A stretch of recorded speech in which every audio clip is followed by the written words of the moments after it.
नमस्कार मित्रांनो, हम मोदी जी को लाने वाले हैं, अच्छे दिन आने वाले हैं या घोषणेला 12 वर्ष पूर्ण झाली. आज पंतप्रधान नरेंद्र मोदींनी चाचा नेहरूंचा रेकॉर्ड मोडला. अजून इलेक्टेड पंतप्रधान म्हणून रेकॉर्ड मोडला. त्याच्यावर 2 व्हिडिओ झालेत म्हणून मी काही फारसं बोलत नाही आहे.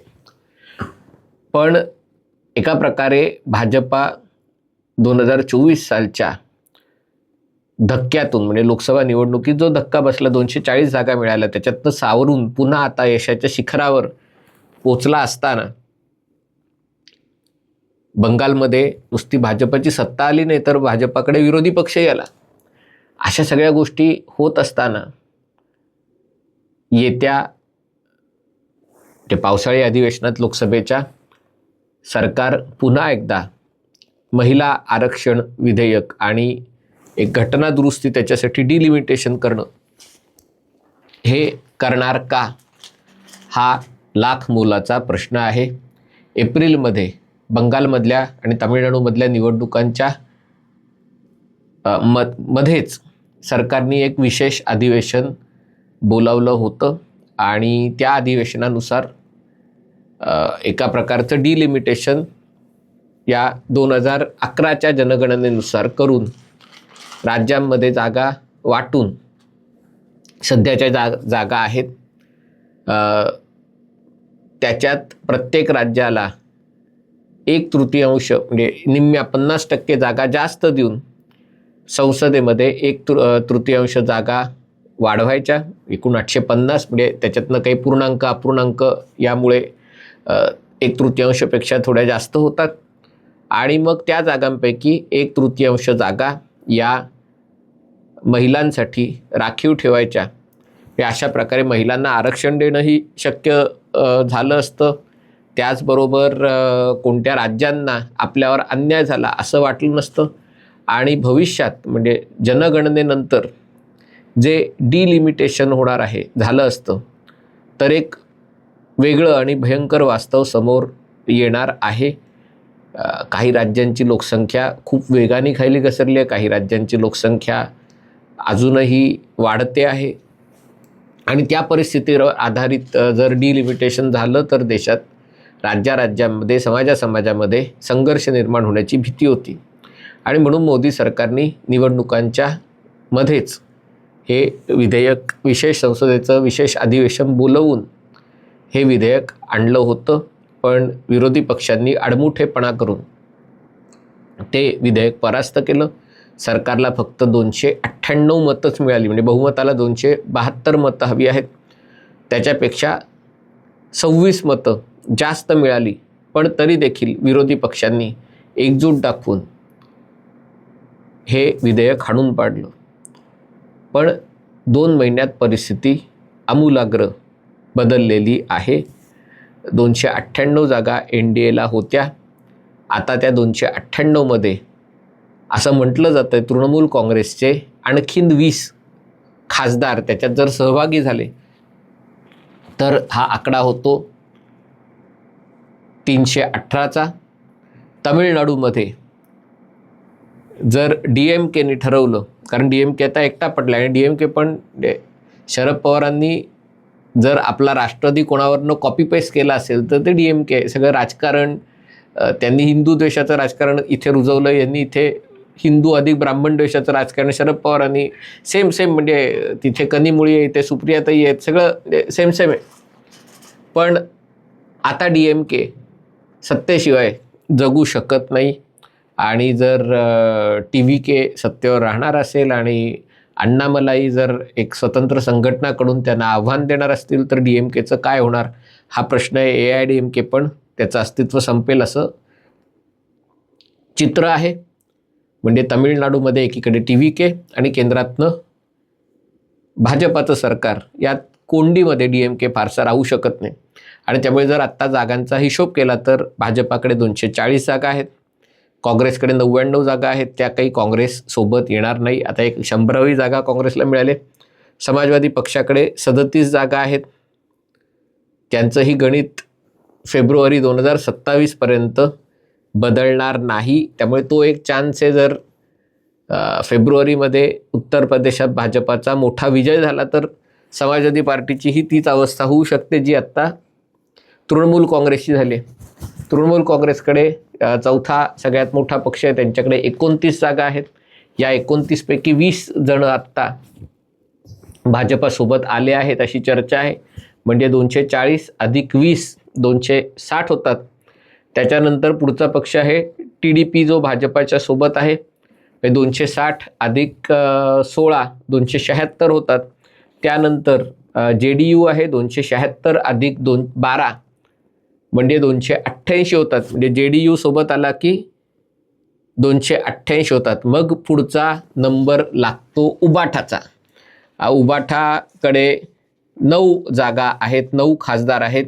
असं म्हटलं जातं की त्यांचेही 7 खासदार गळाला लागलेले आहेत. ऑपरेशन टायगर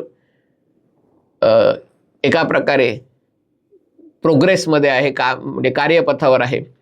आणि त्याच्यातलं त्यामुळे एक पक्ष आहे, एक गोष्ट आहे की सगळ्याच्या सगळा उबाठा पक्ष या मुद्द्यावर सरकारच्या बाजूने आला तर 9 जागा मिळू शकतात.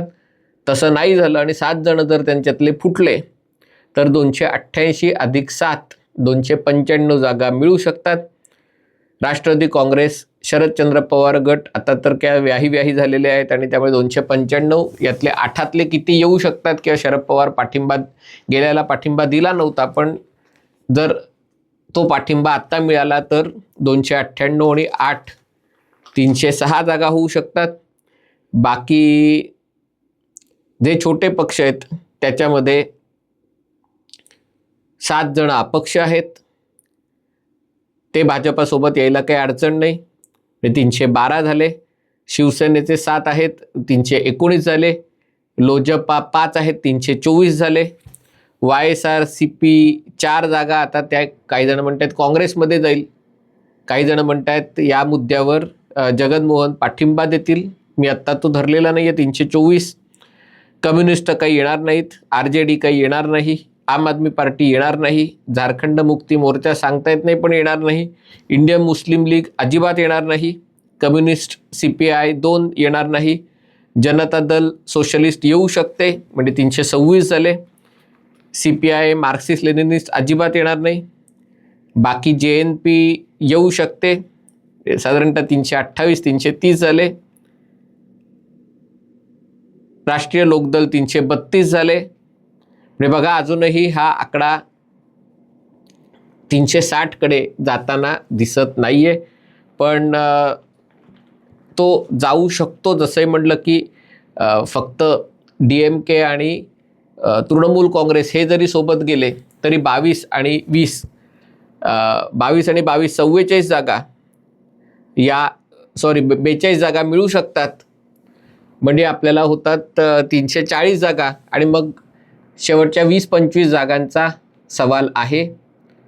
या 20-25 जागांमध्ये जर उबाठा आणि शरदचंद्र पवार गट यांचा जर आकडा मिळवला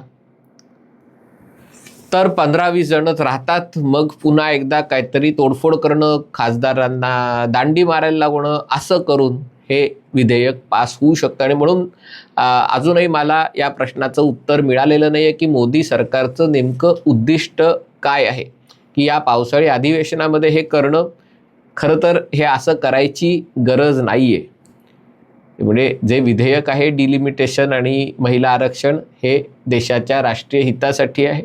ज्या प्रकारे GST विधेयक मंजूर झालं होतं त्या प्रकारे ही गोष्टही सर्व मतांनी सर्वांनी एकत्र येऊन पुढे न्यायला पाहिजे. तसे म्हटलं माझं स्वतःचं या प्रकारच्या डिलिमिटेशनला समर्थन नाही आहे, कारण याच्यामुळे खूप गुंतागुंतीची परिस्थिती निर्माण होईल. म्हणजे गोव्यासारख्या राज्यामध्ये 15-16 लाख लोकसंख्या आहे, तिथे 3 लोकसभेच्या जागा झाल्या तर 4-4 लाख लोकांचा मतदारसंघ होईल. तीच गोष्ट अरुणाचल प्रदेश आणि ईशान्य भारतातल्या राज्यांची होईल. महाराष्ट्रासारखं राज्य असेल जिथे लोकसंख्या वाढलेली आहे आणि वाढलेली लोकसंख्या ही खास करून मुंबई, ठाणे, पालघर, रायगड, पुणे, नाशिक या भागात वाढले, पण मतदारसंघ आत्ताच्या प्रकारचे झाले त्याचे जर 1/3 वाढले तर ते कसे रिडिस्ट्रीब्यूट केले जातील, म्हणजे हे काही सगळ्यात चांगलं उत्तर नाही आहे.